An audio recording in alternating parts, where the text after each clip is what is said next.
दोस्तों अभी भी आप में से बहुत सारे छात्र हैं जो कि नोट्स बनाना स्टार्ट नहीं किए। जी हाँ दोस्तों, ये मैं बार बार सभी वीडियो में ये बात बताते आ रहा हूं कि आप लोग अगर अभी तक नोट्स बनाना स्टार्ट नहीं किए तो कर दीजिए। देखिए अक्सर इस टाइम पे बच्चे ये गलती करते हैं, उसको लगता है कि बहुत ज्यादा टाइम है, अभी बाद में कर लेंगे, अभी वीडियो कैसे भी देख लेते हैं, जो कि दोस्तों ये बहुत बड़ा गलती है। आप लोग अगर हमसे जुड़े हैं तो दोस्तों आप लोगों को बताना मेरा फर्ज है कि आप लोगों को नोट्स बनाना अभी से शुरू कर देनी चाहिए। ठीक है, तो दोस्तों आज मैं लेके आया हूं आप लोगों के लिए सॉलिड स्टेट का टॉप वीवीआई क्वेश्चन। दोस्तों आप कम से कम वीडियो को 2 से 3 में देखिए, 8 से 10 क्वेश्चन को सॉल्व कीजिए दोस्तों, तभी आपको समझ में आएगा ये क्वेश्चन कितना इंपॉर्टेंट है। और दोस्तों अगर आप इस क्वेश्चन को देख लेते हैं तो सॉलिड स्टेट यानी कि दोस्तों फर्स्ट चैप्टर केमिस्ट्री का, इससे आपका एक भी क्वेश्चन आउट नहीं पूछेगा। अगर दोस्तों आपको यकीन नहीं होता तो आप क्वेश्चन बैंक उठाइए और दोस्तों सभी क्वेश्चन को मिलाइए, सभी क्वेश्चन आपका पूछा हुआ रहेगा। और दोस्तों बहुत सारे क्वेश्चन, इंपॉर्टेंट क्वेश्चन जो बनता है, मैं आपके लिए सभी क्वेश्चन को बनाया हूं। कम से कम दोस्तों 40 से 50 क्वेश्चन होगा सॉलिड स्टेट का। अगर आप इसको देख लेते हैं, नोट कर लेते हैं या फिर याद कर लेते हैं या फिर स्क्रीनशॉट लेकर के पीडीएफ बना लेते हैं, तो दोस्तों आपको 100% गारंटी के साथ कहता हूं, 110% की सॉलिड स्टेट चैप्टर को आपको दोबारा देखने की जरूरत नहीं पड़ेगी, खास करके इस क्वेश्चन के लिए। ठीक है, तो काफी इंपॉर्टेंट क्वेश्चन है दोस्तों, एक एक करके उसको जानेंगे। उससे पहले अगर चैनल पे पहली बार आए दोस्तों, चैनल को सब्सक्राइब कीजिए, क्योंकि आपका इस चैनल पे तैयारी भी कराई जाती है 12 क्लास का। अगर दोस्तों आप लोग को नहीं, अगर अभी तक पहली बार जुड़े हैं तो आप लोग चैनल पे जाइए और देखिए 12 क्लास बोर्ड का तैयारी भी कराई जाती है इस चैनल पे। ठीक है, तो चलिए सबसे पहला क्वेश्चन देखते हैं, जो कि ठोस अवस्था सॉलिड स्टेट केमिस्ट्री का फर्स्ट चैप्टर है। इसका दोस्तों सबसे पहला क्वेश्चन है, आप लोग यहाँ पर स्क्रीन पर देखिए, एससीपी इकाई सेल में परमाणुओं की संख्या है। दोस्तों काफी इजी क्वेश्चन है और इंपॉर्टेंट क्वेश्चन है, ये क्वेश्चन बहुत बार पूछा गया, मैक्सिमम टाइम दोस्तों रिपीटेड क्वेश्चन है। SCP is the number of atoms in the unit cell. तो दोस्तों आपको कह रहा है कि एससीपी इकाई सेल में परमाणुओं की कितनी संख्या होती है। तो दोस्तों फर्स्ट का आपका राइट आंसर होगा ऑप्शन सी 12।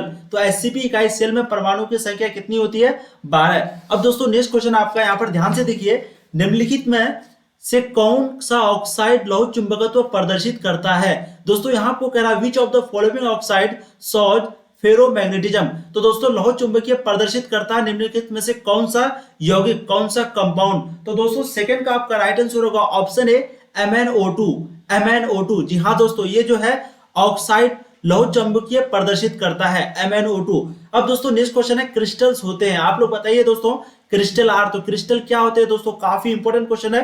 वैसे मैं आप लोगों को जितना भी क्वेश्चन कर रहा हूं सभी क्वेश्चन आप लोगों के लिए इंपॉर्टेंट है। तो दोस्तों क्रिस्टल होते हैं, आप लोग बताइए क्रिस्टल क्या होते हैं। इसका राइट आंसर होगा दोस्तों 4 प्रकार के होते हैं। तो सिंपली आपको यहाँ पर पूछ रहा है कि क्रिस्टल होते हैं, तो यहाँ पर क्योंकि दिया हुआ प्रकार, तो दोस्तों यहाँ पर हम लोग को देखना है कि ऑप्शन क्या है। तो यहाँ पर दिया हुआ प्रकार, तो क्रिस्टल कितने प्रकार के होते हैं। तो दोस्तों क्रिस्टल जो है 4 प्रकार के होते हैं, यानी कि 4 टाइप्स। अब देखिए दोस्तों नेक्स्ट क्वेश्चन, मैं बार बार फिर से दोस्तों बता रहा हूं, इस चैनल पे 12 बोर्ड की संपूर्ण तैयारी कराई जाती है। अगर आप लोग को यकीन नहीं हो रहा है तो चैनल पे जाके देख सकते हैं दोस्तों, केमिस्ट्री फिजिक्स का ऑलरेडी वीडियो अपलोड हो चुका है। आगे से दोस्तों रेगुलर फिजिक्स का भी, बायोलॉजी का भी, मैथ का भी दोस्तों इस पर जो है वीडियो अपलोड होगी इस चैनल पे, आप लोग जाकर के देखिए। और काफी इंपॉर्टेंट टॉपिक जो कि आपका बोर्ड में पूछता ही है, उस तरह का क्वेश्चन भी कराई जाती है इस चैनल पे, आप लोग एक बार जरूर देख लीजिएगा दोस्तों। ठीक है, अब यहाँ पर दोस्तों नेक्स्ट क्वेश्चन है, रवादर ठोस है यानी कि क्रिस्टलाइन सॉलिड। तो दोस्तों आप लोग बताइए निम्न में से कौन सा रवादर ठोस है यानी कि क्रिस्टलाइन सॉलिड है। दोस्तों आप लोग बताइए, 4 का आपका क्या राइट आंसर होगा? हीरा। जी हाँ दोस्तों, क्रिस्टलाइन सॉलिड है, निम्न में से कौन? हीरा। तो हीरा जो है दोस्तों वो क्या है? क्रिस्टलाइन सॉलिड है। अब नेक्स्ट क्वेश्चन देखते हैं दोस्तों, क्वेश्चन नंबर 5 है आपका, एससीपी संरचना में पैकिंग प्रभाज होता है। In the SCP structure packing fraction is. तो दोस्तों यहाँ आपको कह रहा है कि एससीपी जो स्ट्रक्चर होता है तो उसमें कितना परसेंटेज होता है, यानी कि कितना फ्रैक्शन होता है पैकिंग का। ठीक है, तो 5 का दोस्तों आपका राइट आंसर हो जाएगा 0.74, यानी कि ऑप्शन बी 0.74। दोस्तों ये क्वेश्चन पर आप लोग को कंफ्यूज नहीं होना है, रवादर ठोस है, यहाँ पर सिंपली पूछ रहा है कि क्रिस्टलाइन सॉलिड निम्न में से कौन सा है। ठीक है दोस्तों, तो यहाँ पर इसका राइट आंसर होगा आपका हीरा, डायमंड। क्योंकि बहुत कोई क्या करता है, इनमें से सभी लगा देता है जल्दी जल्दी में कि शायद ये होगा डी, और इनमें से सभी शायद यही होगा, नहीं, यहाँ पर हीरा राइट आंसर होगा आपका। ठीक है, कांच और रबर जो है ये नॉन क्रिस्टलाइन सॉलिड है, नॉन क्रिस्टलाइन यानी कि अक्रिय ठोस। अब देखिए दोस्तों नेक्स्ट क्वेश्चन, क्वेश्चन नंबर 6 आपका, मूल क्रिस्टल तंत्रों की संख्या होता है। The number of basic crystal system is. तो दोस्तों आप लोग बताइए मूल क्रिस्टल तंत्रों की संख्या कितनी होती है। काफी इंपॉर्टेंट क्वेश्चन है दोस्तों, इसका राइट आंसर होगा दोस्तों आपका 7, यानी कि बी आपका राइट आंसर होगा। मूल क्रिस्टल तंत्रों की संख्या, बेसिक क्रिस्टल सिस्टम कितना होता है दोस्तों, टोटल 7। अब नेक्स्ट क्वेश्चन है, क्वेश्चन नंबर 7 आपका, बीसीसी इकाई सेल में यानी कि बॉडी सेंटर्ड क्यूबिक। बीसीसी का फुल फॉर्म क्या होता है? Body centred cubic. तो इकाई सेल में मुक्त खाली जगह का प्रतिशत है। The percentage of free free space in the BCC unit cell is. तो दोस्तों आप लोग बताइए बॉडी सेंटर्ड यूनिट सेल में परसेंटेज कितना खाली होता है, कितना खाली जगह होता है। ठीक है, तो दोस्तों 7 का आपका राइट आंसर हो जाएगा ऑप्शन ए 32%। कितना होता है दोस्तों 32% खाली जगह होता है बीसीसी यूनिट सेल में। अब देखिए दोस्तों नेक्स्ट क्वेश्चन, क्वेश्चन नंबर 8 आपका, एक धातु का रवाकरण हेक्सागोनल क्लोज पैक एससीपी संरचना में होता है तो धातु की कोऑर्डिनेशन संख्या है। If a metal is form in a hexagonal close pack SCP structure the metal coordination number is. तो दोस्तों यहाँ आपको सिंपली कह रहा है कि एक धातु का रवाकरण है जो कि हेक्सागोनल क्लोज पैक है यानी कि एससीपी स्ट्रक्चर है। ठीक है, उस धातु का कोऑर्डिनेशन संख्या कितना होगा। तो दोस्तों कोई एससीपी स्ट्रक्चर यहाँ पर दिया हुआ है, हेक्सागोनल एससीपी मतलब 6 होना चाहिए। ठीक है, तो दोस्तों ये दिया हुआ है। अब आपको यहाँ पर सिंपली पूछ रहा है कि उसमें जो है कोऑर्डिनेशन नंबर कितना होगा, कोऑर्डिनेशन संख्या कितना होगा। तो दोस्तों इसका राइट आंसर होगा आपका 12 यानी कि ऑप्शन ए राइट आंसर होगा आपका कितना 12। कोऑर्डिनेशन नंबर कितना हो जाएगा दोस्तों 12। अब नेक्स्ट क्वेश्चन देखिए, क्वेश्चन नंबर 9, ठोस क्षारीय धातु हेलाइडो का रंग किसके कारण होता है। आप लोग बताइए what is the colour of solid alkaline metal halide. तो सिंपली दोस्तों आपको पूछ रहा है कि ठोस क्षारीय धातु हेलाइडो का रंग जो है किस तरह का होता है, किसके कारण होता है। ठीक है, तो दोस्तों इसका राइट आंसर हो जाएगा आपका एफ केंद्रों के कारण यानी कि ड्यू टू एफ सेंटर्स। तो दोस्तों किसके कारण, ऑप्शन ए आपका राइट आंसर होगा ठोस क्षारीय धातु हेलाइडो का रंग जो है वो एफ केंद्रों के कारण होता है यानी कि ड्यू टू एफ सेंटर के कारण। अब देखिए दोस्तों नेक्स्ट क्वेश्चन, क्वेश्चन नंबर 10 आपका, सोडियम क्लोराइड का जालक है। आप लोग बताइए दोस्तों सोडियम क्लोराइड लैटिस। तो सोडियम क्लोराइड का जालक क्या है। तो इसका राइट आंसर होगा दोस्तों ऑप्शन बी अष्टफलकीय ऑक्टाहेड्रल।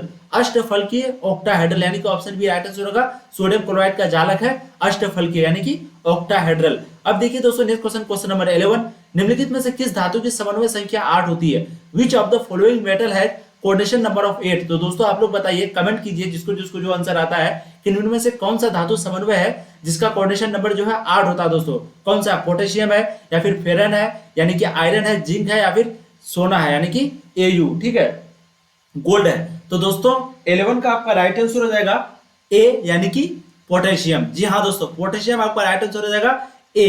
तो किसमें धातु की समन्वय संख्या 8 होती है दोस्तों, पोटेशियम। अब नेक्स्ट क्वेश्चन देखिए, क्वेश्चन नंबर 12, ब्रेक समीकरण है द ब्रेक इक्वेशन इज। तो दोस्तों आप लोग बताइए, ये क्वेश्चन भी काफी इंपोर्टेंट है, पूछता भी है कि निम्न में से ब्रेक समीकरण कौन सा है। तो दोस्तों इसका राइट आंसर होगा आपका n lambda is equal to 2d upon sine theta. 2d is equal to sine theta. ठीक है, कभी कभी ये इस तरह से भी रहता है, lambda is equal to 2d sine theta upon n. ठीक है, इस तरह से भी रहता है कभी कभी, लेकिन यहाँ पर क्या दिया हुआ है, lambda is equal to 2d sine theta सिर्फ दिया हुआ। ठीक है, और यहाँ पर एन फ्रंट में लगा हुआ है। तो एन जो है नंबर है और लेमडा है, डी जो है वो क्या है, डायमेंशन भी कह सकते हैं, लेकिन यहाँ पर डायमेंशन नहीं डायमीटर होगा। ठीक है, अब डायमीटर क्या होता है, जैसे कि दोस्तों यहाँ पर ये मान लेते हैं स्ट्रक्चर है, वैसे तो ये स्ट्रक्चर है ही, ये क्या है दोस्तों आपका, ये है आपका क्यूब। ठीक है, क्यूब है। अब यहाँ पर डायमीटर कौन सा होगा, तो दोस्तों इस कोना से लेकर के इस कोना को हम लेंगे, इसी को हम लोग डायमीटर कहते हैं सिंपली। ठीक है, तो ब्रेक समीकरण द ब्रेक इक्वेशन इज, तो इसका राइट आंसर आपका दोस्तों हो गया क्या, option D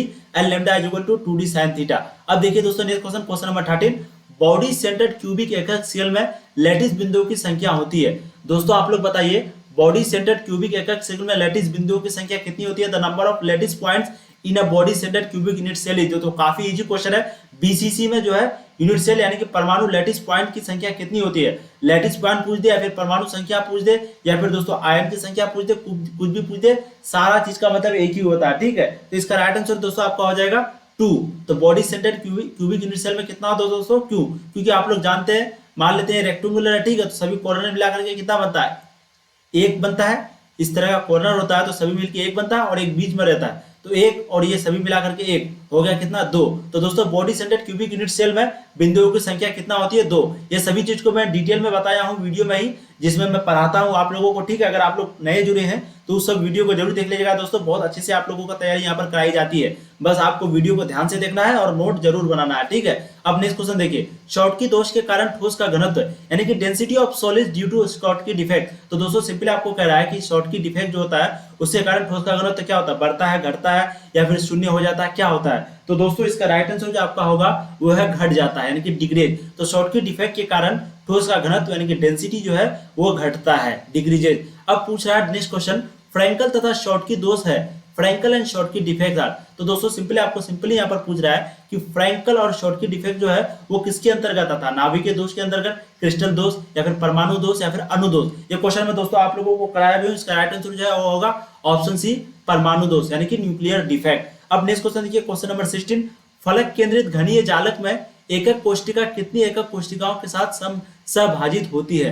how many unit cell are shared with a single cell in a face centred cubic lattice. तो दोस्तों सिंपली आपको पूछ रहा है फलक केंद्रित घनीय जालक में एकक कोशिका कितनी एकक कोशिका के साथ सहभाजित होती है? तो दोस्तों इसका राइट आंसर हो जाएगा आपका ए यानी कि 8। कितना लैटिस के साथ दोस्तों, कितना लैटिस के साथ सहभाजित होती है? टोटल 8 आपका राइट आंसर होगा। अब देखिए नेक्स्ट क्वेश्चन, क्वेश्चन नंबर 17, एक क्रिस्टल में कितने प्रकार के क्रिस्टल जालक संभव है? How many types of crystal lattice are possible in a crystal. तो दोस्तों सिंपली आपको पूछ रहा है कि क्रिस्टल में कितने प्रकार के क्रिस्टल लैटिस जो है पॉसिबल है, ठीक है, क्रिस्टल जालक संभव है यानी कि पॉसिबल है। तो दोस्तों इसका राइट आंसर हो जाएगा आपका 14 यानी कि डी 14। तो क्रिस्टल में कितने प्रकार के क्रिस्टल जालक संभव है? तो दोस्तों 14 क्रिस्टल जालक जो है संभव है। अब देखिए यहाँ पर नेक्स्ट क्वेश्चन काफी इंपोर्टेंट क्वेश्चन है, C6H6 कैसा पदार्थ है? What substance is C6H6।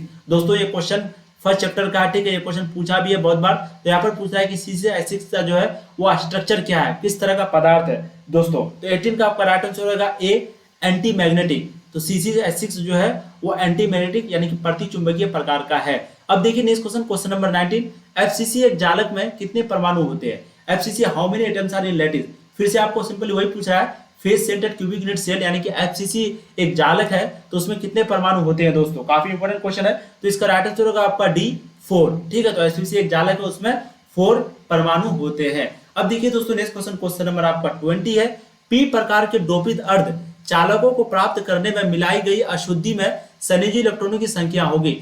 The number of connective electrons in the inaccuracy obtain in obtaining P type doped semiconductor will be. तो दोस्तों सिंपली आपको यहाँ पर पूछ रहा है, 20 का सबसे पहले आंसर देखते हैं। राइट आंसर आपका होगा 3 यानी कि ए। तो यहाँ पर पूछ रहा है कि पी प्रकार के डोपित अर्धचालकों को प्राप्त करने में, यानी कि जब हम लोग पी प्रकार का डोपित प्राप्त करते हैं, ये हम लोग पढ़ेंगे सेमीकंडक्टर चैप्टर में फिजिक्स में, ठीक है, काफी इंपोर्टेंट टॉपिक है। तो यहाँ पर आप लोग समझ लेते हैं कि पी प्रकार के डोपिक अर्धचालकों को प्राप्त करने में, ठीक है, मिलाई गई अशुद्धि में संयोजी इलेक्ट्रॉनों की संख्या होगी। तो इसमें मिलाए गए अशुद्धि में संयोजो इलेक्ट्रॉनों की संख्या कितनी होगी, वही आपको सिंपली पूछ रहा है। तो इसका राइट आंसर कितना हो जाएगा? 3 हो जाएगा। अब देखिए दोस्तों नेक्स्ट क्वेश्चन, क्वेश्चन नंबर 21 है, जो कि काफी इंपोर्टेंट क्वेश्चन है दोस्तों। Na2O में सोडियम की उप सहसंयोजक संख्या है। सिंपली आपको पूछ रहा है कि Na2O में सोडियम की उप सहसंयोजक संख्या है। The sub covalent number of sodium in Na2 is. तो दोस्तों उप सहसंयोजन की संख्या कितनी है Na2O में? 21 का दोस्तों आपका राइट आंसर होगा कितना? 4। तो Na2O में सोडियम की उप सहसंयोजक कितना है? 4, यानी कि ऑप्शन बी आपका राइट आंसर हो जाएगा। अब देखिए दोस्तों नेक्स्ट क्वेश्चन, क्वेश्चन नंबर 22 आपका, निम्नलिखित में से कौन ऑक्साइड धातु की तरह विद्युतीय गुण दर्शाता है? Which of the following shows electrical properties like oxide metal. तो दोस्तों सिंपली आपको यहाँ पर पूछ रहा है, इसका राइट आंसर सबसे पहले देखते हैं SiO2। तो कौन सा ऑक्साइड है जो कि धातु की तरह विद्युतीय है? यहाँ पर क्या है? विद्युतीय, ठीक है। तो विद्युतीय गुण दर्शाता है यानी कि इलेक्ट्रिकल प्रॉपर्टीज दर्शाता है दोस्तों। कौन है वो? SiO2 यानी कि ऑप्शन ये आपका राइट आंसर होगा। अब देखिए दोस्तों नेक्स्ट क्वेश्चन, क्वेश्चन नंबर 23 आपका, निम्नलिखित में से कौन बोरवादार ठोस है अथवा निम्न में से कौन अक्रिस्टलीय ठोस है? यानी कि बोरवादार, अक्रिस्टलीय ठोस, नॉन क्रिस्टलाइन ठोस या फिर अमरफस सॉलिड, ठीक है। तो निम्न में से कौन सा है दोस्तों? तो 23 का आपका राइट आंसर होगा ऑप्शन बी, क्वार्ट्ज ग्लास। कौन सा राइट आंसर होगा आपका दोस्तों? क्वार्ट्ज ग्लास आपका राइट आंसर होगा। अब देखिए दोस्तों नेक्स्ट क्वेश्चन, क्वेश्चन नंबर आपका यहाँ पर 1 है, जो कि फिर से शुरुआत है, लेकिन दोस्तों काफी इंपोर्टेंट क्वेश्चन है ये सब भी। यहाँ पर कह रहा है which of the following is non crystalline amorphous. सबसे पहले दोस्तों देख लेते हैं, वीडियो तो लंबी नहीं बन रही, क्योंकि अगर वीडियो लंबी बन जाती है तो फिर आप लोगों को दिक्कत होती है, ठीक है। पहले थोड़ा सा देख लेते हैं कि वीडियो लंबा बना है फिर छोटा है, उसके बाद फिर दोस्तों हम लोग आगे करते हैं। यहाँ पर देख सकते हैं दोस्तों वीडियो जो है आपका बन चुका है 13 मिनट का, ठीक है, तो ज्यादा लंबा नहीं बना है। चलिए हम लोग इन सभी क्वेश्चन को भी कर लेते हैं। यहाँ पर सिंपली पूछ रहा है which of the following is non crystalline, अगर निम्न में से कौन अक्रिस्टलीय ठोस है दोस्तों। मैं क्वेश्चन पहले भी करा लिया आप लोगों को, ठीक है। इसका राइट आंसर क्या हो जाएगा? सी। फिर से बता रहा हूँ, ग्लास। तो कौन नॉन क्रिस्टलाइन है? वहां पर क्या था? क्रिस्टलाइन। यहाँ पर बता रहा नॉन क्रिस्टलाइन, ठीक है। क्रिस्टलाइन आया था तो वो आया था डायमंड, नॉन क्रिस्टलाइन वो है ग्लास। निम्न में से कौन अक्रिस्टलीय ठोस है दोस्तों? कांच आपका राइट आंसर होगा। अब देखिए next question, amorphous solids are also known है। तो अमरफस सॉलिड को हम लोग और भी एक नाम से जानते हैं, अक्रिस्टलीय ठोस के रूप में जाना जाता है। यानी कि अक्रिस्टलीय ठोस को जो है और एक नाम से हम लोग जानते हैं, क्या है वो दोस्तों? सीडो सॉलिड, ठीक है। तो अमरफस सॉलिड को सीडो सॉलिड भी कहते हैं। सीडो मतलब झूठा सॉलिड, झूठा धोखेबाज, ठीक है। झूठा ठोस। यहाँ पर देख सकते हैं ऑप्शन बी आपका राइट आंसर हो जाएगा। अब देखिए दोस्तों next question, question number third है आपका, विच of the following is not true for crystalline solid. तो निम्न में से कौन सा पॉइंट है जो कि क्रिस्टलाइन सॉलिड के लिए सही नहीं है, यानी कि क्रिस्टल ठोस के लिए निम्नलिखित में से कौन सा सही नहीं है। तो दोस्तों थर्ड का आपका राइट आंसर हो जाएगा option C, they do not show long range order. ठीक है, वे दीर्घ प्रासी व्यवस्था नहीं होते हैं। कौन? Non crystalline solid. Crystalline solid जो है वो होते हैं, लेकिन नॉन क्रिस्टलाइन सॉलिड यानी कि अमरफस सॉलिड जो है वो दीर्घ ठीक है, वो दीर्घ प्रासरी व्यवस्था नहीं होते हैं उसमें। दे do not show long range order. अब देखिए दोस्तों next question, question number 4, which of the following is characteristic not process by crystalline solid. इनमें से कौन सा गुण क्रिस्टलीय ठोस पदार्थ का नहीं है। तो दोस्तों आप लोग बताइए इनमें से कौन सा गुण है जो कि क्रिस्टलीय ठोस पदार्थ का नहीं है। तो इसका राइट आंसर होगा दोस्तों आपका 4 का, काफी इंपोर्टेंट क्वेश्चन है, इसका राइट आंसर होगा आइसोट्रोपिक। ठीक है, तो कौन नहीं है दोस्तों, वो है आइसोट्रोपिक, यानी कि विभिन्न दिशाओं में समान गुण। अब देखिए दोस्तों नेक्स्ट क्वेश्चन, क्वेश्चन नंबर 5 है आपका, number of basic type of crystal are. तो दोस्तों ये क्वेश्चन पूछा भी है बहुत बार, मूल क्रिस्टल में तंत्रों की संख्या कितनी होती है दोस्तों। इसका राइट आंसर होगा आपका बी 7, जो कि हम लोगों ने पहले भी क्वेश्चन में कर चुका था। तो number of basic type of crystal are वो है दोस्तों ऑप्शन बी आपका 7। अब देखिए दोस्तों नेक्स्ट क्वेश्चन, क्वेश्चन नंबर, मूल क्रिस्टल तंत्रों की संख्या कितनी होती है 7। अब देखिए next question, NaCl crystal structure is. तो दोस्तों NaCl जो है वो किस प्रकार का स्ट्रक्चर बना, बॉडी, फेस, टेट्रागोनल या फिर सिंपल। तो दोस्तों सिस का जो आपका राइट आंसर हो जाएगा, आपका राइट आंसर है ऑप्शन बी फेस सेंटर।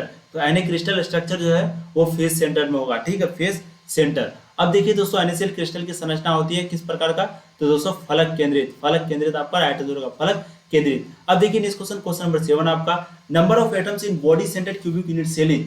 घनाकार संरचना में पिंड केंद्रित परमाणु की समन्वय संख्या है। तो दोस्तों आपको सिंपली पूछ रहा है कि number of atom in body centre यानी कि BCC यूनिट सेल में नंबर ऑफ घर। ठीक है, यहाँ पर सिंपली पूछ रहा है नंबर ऑफ एटम कितना होगा body centre cubic unit cell में, सिंपली यही पूछ रहा है दोस्तों। तो 7 का आपका राइट आंसर होगा ऑप्शन बी 2। कितना हो जाएगा दोस्तों, ऑप्शन बी 2, जो कि मैंने आप लोगों को पहले भी कराया। फिगर बना लेंगे तो चारों कॉर्नर यानी कि 8 टोटल कोना होता है, वो मिला के 1 बनता है और एक बॉडी पे देता है, तो टोटल 2 हो गया। ठीक है, अब देखिए नेक्स्ट क्वेश्चन, क्वेश्चन नंबर 8 है आपका, in body centred cubic unit cell cubic crystal structure coordination number of atoms is. तो दोस्तों सिंपली आपको पूछ रहा है घनाकार संरचना में पिंड केंद्रित परमाणु की समन्वय संख्या होती है। तो 8 का दोस्तों आपका राइट आंसर हो जाएगा ऑप्शन बी कितना 8। तो body centre cubic crystal structure coordination number of atoms कितना है, वो है दोस्तों 8, यानी कि ऑप्शन बी आपका राइट आंसर है। अब देखिए दोस्तों नेक्स्ट क्वेश्चन, क्वेश्चन नंबर आपका देखते हैं 9, what is the total number of atom per unit cell in a face centred cubic structure. तो निम्न में से कितना टोटल नंबर होगा एटम्स का क्योंकि unit cell face centred cubic unit cell FCC पर है। तो दोस्तों 9 का आपका राइट आंसर हो जाएगा ऑप्शन ए 4। कितना दोस्तों, ऑप्शन ए 4।